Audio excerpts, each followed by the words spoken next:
Welcome back after the break. आपको बताएं कि आज एक बड़ा ही इंटरेस्टिंग दिन है। आज पूरी दुनिया में शहद की मक्खियों का दिन मनाया जा रहा है। आपको शायद पता होगा, और एक बड़ी फेमस मूवी की लाइन भी है कि शहद की मक्खियां अगर दुनिया से खत्म हो जाएं तो 3 साल के अंदर अंदर तमाम वेजिटेशन, तमाम अशया खुर्दोनोश और इंसानियत खुद वो भी खत्म हो जाएगी, क्योंकि हमारी जिंदगी में इसका बड़ा अमल दखल है। इसी के घूमने फिरने से और डाली डाली जाने से पोलिनाइजेशन होती है, फ्रूट्स बनते हैं, काश्त की जाती है, और ये हमारी जिंदगियों के लिए बड़ी अहम है। लेकिन इनके इस आलमी दिन पे किस तरफ तवज्जो मरकूज की जा रही है और खासतौर पर शहद की क्या अहमियत है, आइए देखते हैं इस रिपोर्ट में।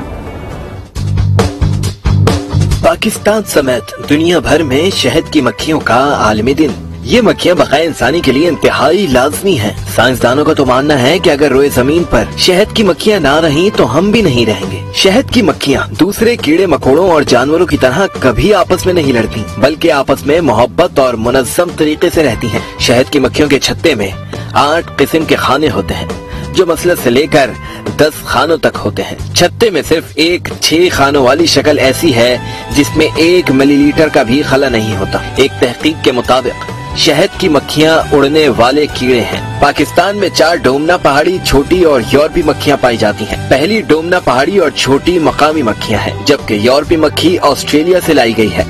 सबसे अच्छी मक्खी यूरोपी मक्खी होती है, क्योंकि ये दूसरी मक्खियों के मुकाबले में ज्यादा शहद पैदा करती है।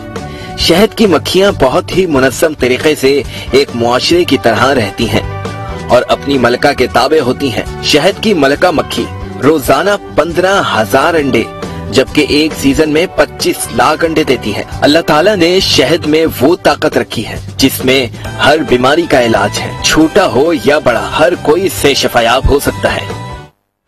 जी जनाब, और अगर आप मार्केट में जाएं तो आपको तरह तरह की इकसाम के शहद मिलते हैं, लेकिन साथ में ये भी कहा जाता है कि जाली शहद भी बहुत आम है, जो कि सिर्फ शीरा और चीनी होता है। तो उसमें कैसे पता लगाया जाए कि कौन सा असली शहद है, कौन सा नहीं? शहद की जो आफादियत है और यकीनन उसमें जो अल्लाह ताला ने शिफा रखी है, उसको हम कैसे पा सकते हैं और शहद का सही इस्तेमाल क्या है, आइए सब जानते हैं तिब्बे नबवी की नजर से। हमारे साथ मौजूद है आगा अब्बास साहब। अस्सलाम वालेकुम आगा साहब। वालेकुम सलाम। आगा साहब, आज तो दिन भी है शहद की मक्खियों का, तो मुझे बताइए तरह तरह के जो शहद मार्केट में मौजूद हैं उसमें से सबसे मुफीद कौन सा है हमारे लिए? बिस्मिल्लाहिर्रहमानिर्रहीम। सबसे ज्यादा जो अच्छा माना जाता है वो बेरी का शहद माना जाता है। बेरी के शहद की बहुत अफादियत है और सबसे ज्यादा खुसूसियत की बात यह है कि शुगर के मरीज इसको आराम से तनावुल कर सकते हैं, उनकी शुगर इससे हाई नहीं होती है। बस शुगर के मरीज ये ख्याल रखें कि शहद को पानी में घोल के ना पिएं। पानी में घोल के पिएंगे तो शुगर बढ़ा देगा, क्योंकि जल्दी से वो खून में मिक्स हो जाता है। अगर उसको खाली सुबह और रात दोनों टाइम भी अगर आधा आधा चमचा चाट लें तो शुगर हाई नहीं होती है। बेरी का शहद वो असली हो। अब असली शहद की पहचान क्या है? असली शहद की पहचान ये है कि अगर आप उसमें एक मक्खी को किसी तरह डुबो के निकाल दें तो वो पर झाड़ के उड़ जाएगी 10 मिनट के बाद, वो असली है। शीरा होगा तो वो पर उनके उसमें जकड़ जाएंगे, वो उड़ नहीं सकती है।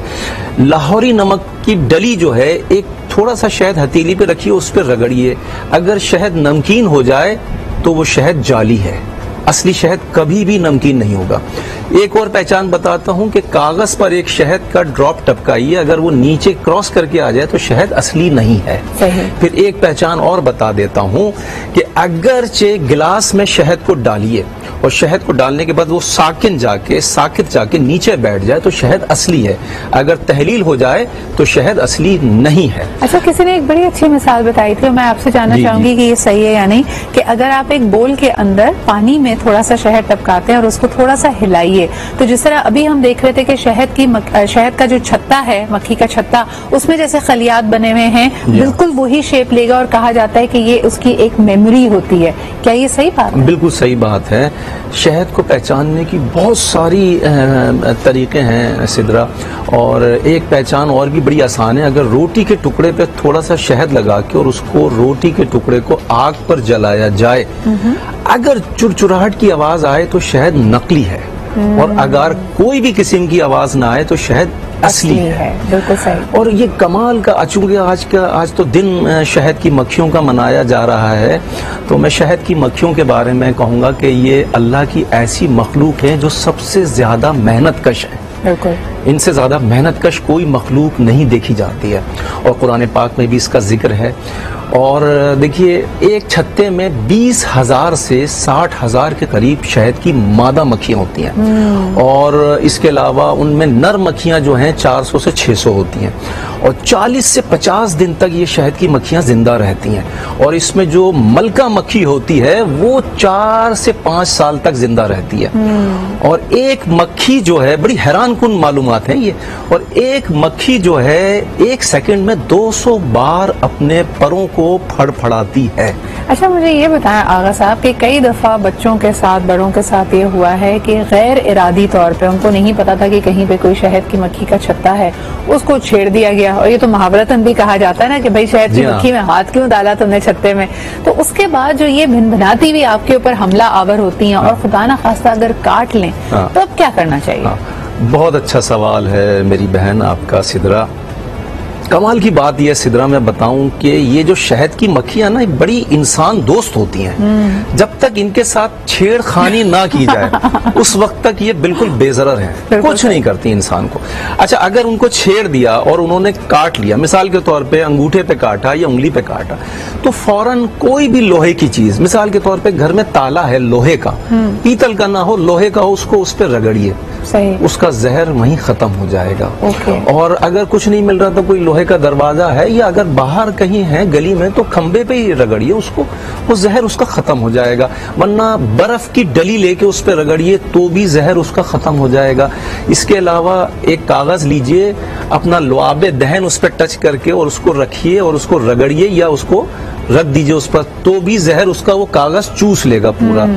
दूसरा एक तरीका ये भी है कि इमली का जो बीज होता है उसका पेस्ट हल्का सा जल्दी जल्दी रगड़ के उसको कुचल के बना के वो भी लगा दें, वो भी उसका पूरा जहर चूस लेता है। और छोटे बच्चों को अगर काट जाए तब भी यही करना तब भी करें, कुछ नहीं तो माचिस की तीली लें, उसके अंदर जो मसाला लगा होता है उसको थोड़ा सा पानी से तर करके वो जहाँ पर काटा है उसका डंक नजर आता है, ब्लैक कलर का डंक नजर आता है। कई तो लोग ये भी कहते हैं कि वो डंक आपकी स्किन में रह जाता है, स्किन में रह जाता है, तो उसको आप प्लक आउट कर रहे हैं, उसको निकालें और निकाल दें उसको। वरना अगर नहीं, उसमें एक थैली होती है जहर की, अगर उसको निकाल सकते हैं तो निकाल लीजिए, वरना वो माचिस की तीली का मसाला गीला करके रखें, वो भी सारा जहर चूस लेगा। सिदरा, इसके जहर में शिफा भी है। जहाँ ये शिफायाब चीज शहद बनाती है वहाँ इसके डंक में एक जहर होता है और वो जहर में भी शिफा है। जदीद तहकीक से पता चला कि उसमें शिफा क्या है।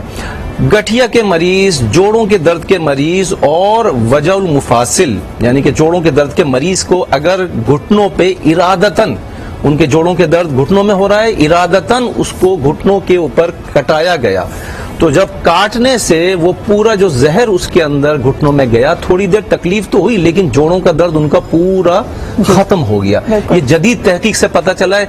अगर किसी को घुटनों में दर्द है और उन्होंने शहद की मक्खियां घर में पाल रखी हैं, आजकल तो बड़ा जदीद जमाना आ गया कि लोग अपने घरों में इसको पालते हैं। इसके पालने का भी तरीका है, और पालने का तरीका यह है कि आप कहीं से एक मलका मक्खी किसी फार्म से ले आएं और उस मलका मक्खी को एक लकड़ी की पेटी में रखें और उसके साथ चंद थोड़े से फूल रख दें।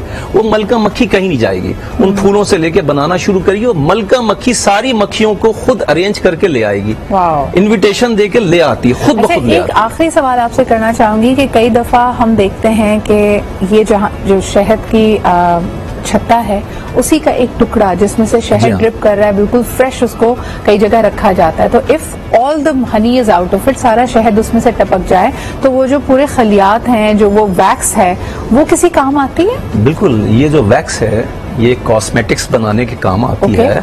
लिपस्टिक तकरीबन इसी से बनती है।